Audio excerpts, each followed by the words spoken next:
of this 30th MLS Cup.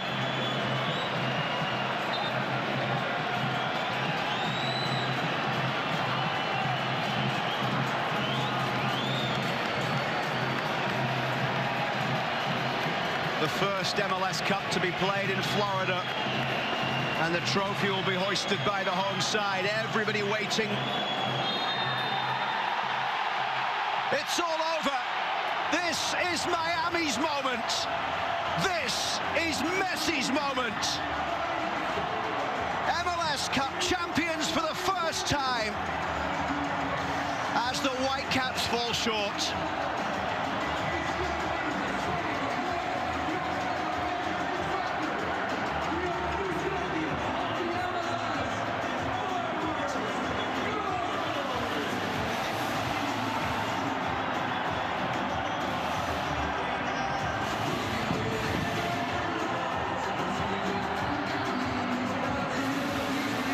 Jordi Alba ends his career with an MLS Cup.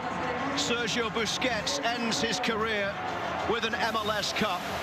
Luis Suarez has won a Champions League, didn't even play a part today, but it means so much. Lionel Messi has won everything there is to win. Yep. Javier Mascherano, as you said when that goal went in, this means so much to players who have done so much in their careers throughout the years.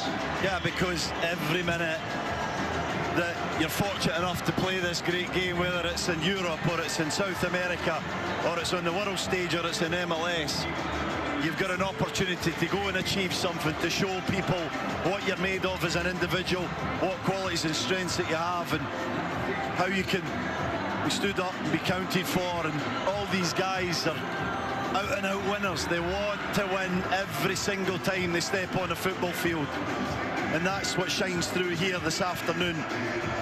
Whitecaps are unfortunate. They've had a great season. They were just a little bit short, but this is Miami's day, Luke. This is a day that a side like Miami deserves to celebrate. A franchise that was started with pressure on it right away to win, and had some lean years and some difficult years, but kept going and going and going to bring the best players in the world to Florida to play in MLS and to achieve, and they've done that in 2025, and they deserve this celebration.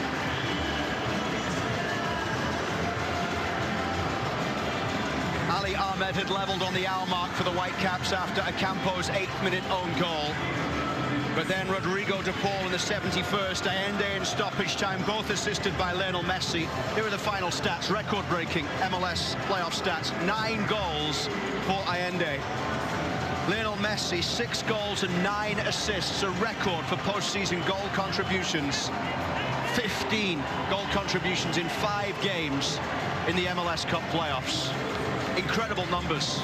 And a final game in this stadium for Inter Miami as they wave goodbye and head downtown to their new facility for next season.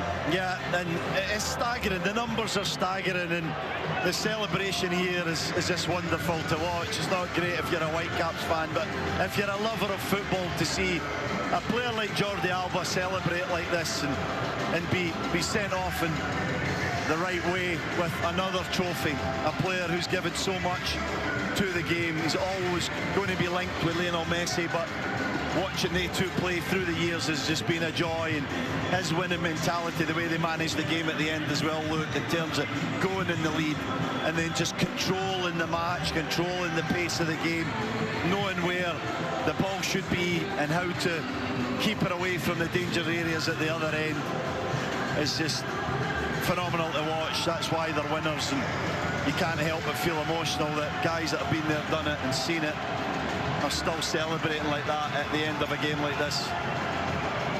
And so to the Whitecaps, and a season that started with many people writing off their chances of even making it into the playoffs, let alone making it to 3 cup finals.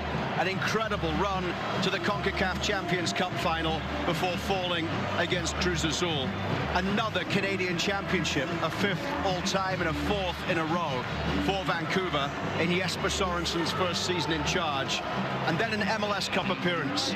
3 finals in the year for a side that has struggled with injuries throughout the campaign, missing Ranko Veselinovic, missing Ryan Gold for large periods of time. The next man up mentality. What about the work done by Axel Schuster, from Jesper Sorensen? These Whitecaps players to a man. The 2,000 fans in attendance, the 20,000 watching at BC Place.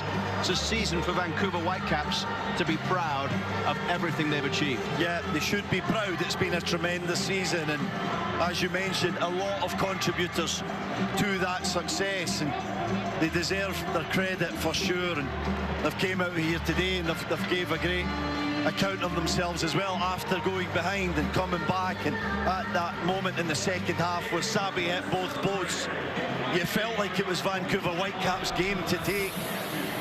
But ultimately, this game is about inches and the break of the ball one way or another as we go back and relive the moments. Bad goal to concede for the Whitecaps. Great goal to score. And they had so much momentum at this point. And as Sabi hit both the posts, then you see another mistake from Kubas. You realise that really it was mistakes that cost Whitecaps, that were severely punished by Miami, and then just the fact that they ran out of steam just a little bit near the end there, as the experience and the quality of Miami showed.